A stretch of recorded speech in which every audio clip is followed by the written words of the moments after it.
Hi, and welcome to the Texas Real Estate Exam Prep for the state portion. I'm Autumn Marshall with Central Metro, and we're going to get started discussing Trek Agency slash Brokerage. Now, I wanted to give you true and false to try to break up from all the questions, and we're going to go ahead and get started.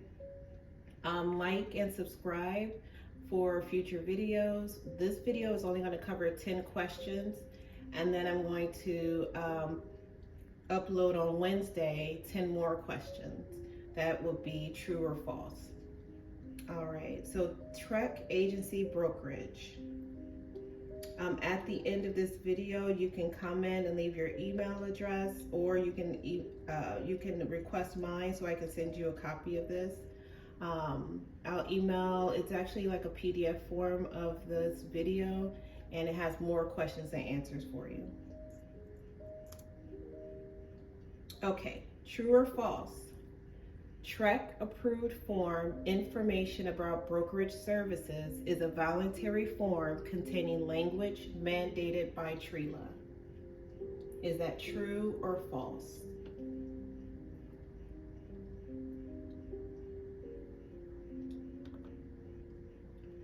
The answer is false. The IABS form, which is the information about brokerage services, is the required form to present to parties to provide the information about how a client, customer can be represented.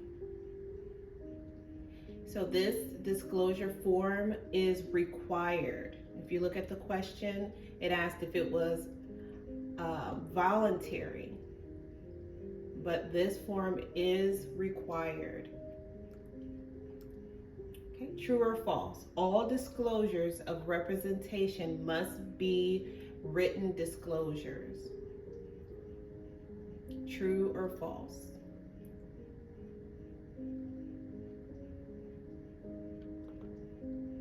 That's false. Disclosures actually may be oral or written.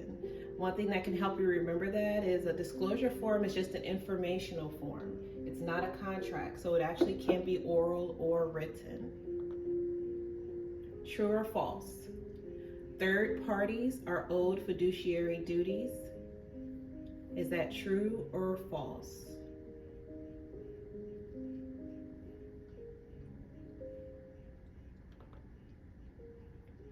False. Fiduciary responsibilities are only owed to an agent's client. The duties owed to a third party are really honesty, fair dealings, and disclosure of material facts related to the property condition. One thing about third parties, you have to remember that your client is principal, they're first, and third parties are not given all of the fiduciary duties. They're not given any fiduciary duties. They're only given third parties are only given honesty, fair dealings, and disclosure of material facts that's related to the property condition. One thing you want to think about also is who third parties are. Can you guess, or do you remember in your studies who would be considered a third party? So think about that. And if they are not your client, they're not the principal, they're only owed honesty, fair dealings, and disclosure of material facts related to the property condition. True or false? When practicing intermediary brokerage, the sales agent may disclose information about one party about the other party if appointments are made. Is that true or false?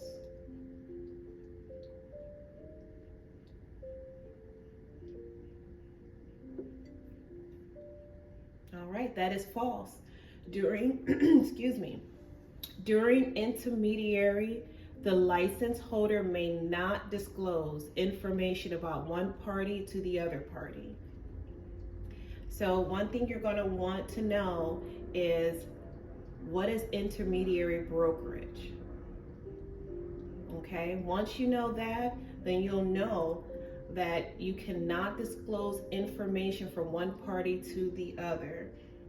I can guarantee you in the state portion of the test, a question concerning intermediary brokerage will be on the test.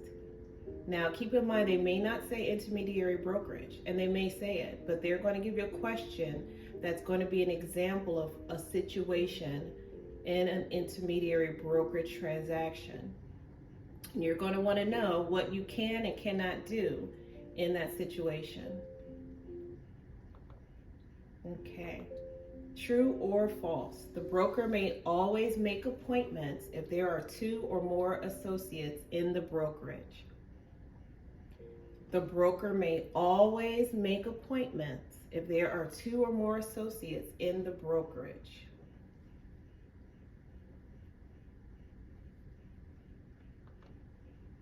That's false. The broker may, but it's not required to make appointments. You're going to also want to know, what are appointments? Appointments are made in an intermediary relationship. So you're going to want to know, what are appointments?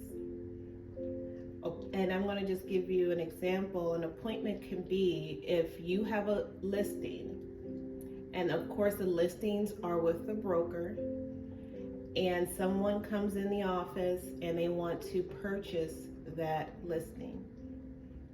In that situation, you now have where you're representing the seller because you have their listing, and then you're representing the buyer. That is what is called dual agency, and you cannot have dual agency in TREC in Texas. TREC does not allow dual agency. So the broker will appoint a salesperson for the buyer, and the person who has the listing is another salesperson that is appointed. In that situation, the broker cannot give advice and cannot help with that transaction. They have to be a silent person. They cannot have anything to do with that transaction, because that will be considered dual agency. If the broker involves itself in that transaction, they have to stay in the background. They cannot deal with that transaction. The reason why I'm going over this so much is because this is going to be on the test. So that answer, like I said, was false. The broker may appoint people to, they may appoint 2 or more associates in the brokerage, but it's not required to make appointments. True or false? Confidentiality is one of the fiduciary duties that remain forever, even after the representation has ended. Is that true or false?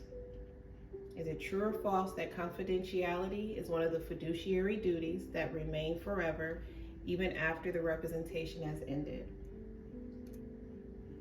The answer is true.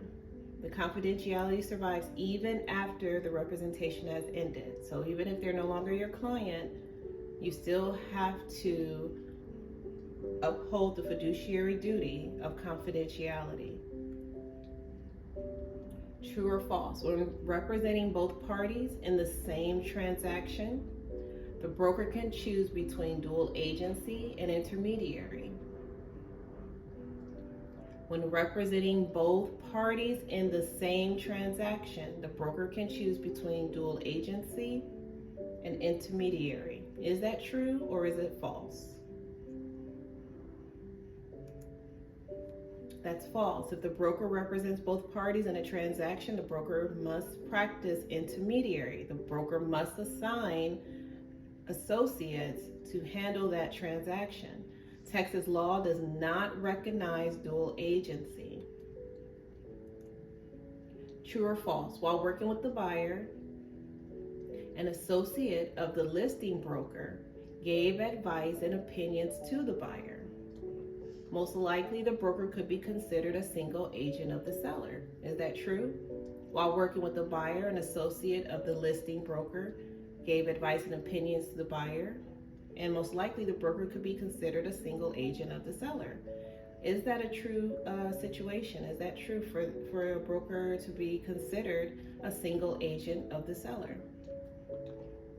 That's false. Again, by giving advice and opinions to the buyer, an implied agency relationship was likely created with the buyer, in addition to the expressed agency relationship created in the listing agreement with the seller.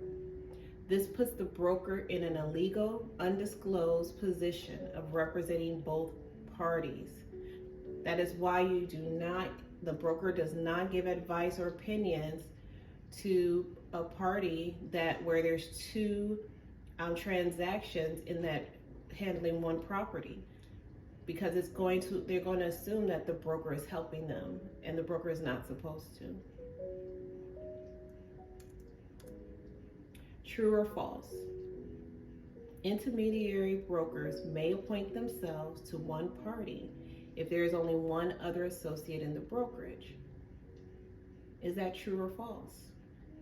Is it true or false that because the brokerage only has one other associate, so they don't have two people to be assigned to the buyer and the seller, so they only have one person, that it's okay if there's only one associate in the brokerage, they can represent in that way?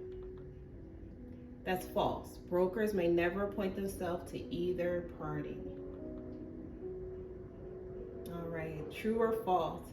In a real estate transaction involving intermediary brokerage, if one of the parties is related to a license holder, full disclosure must be given to all parties in the transaction.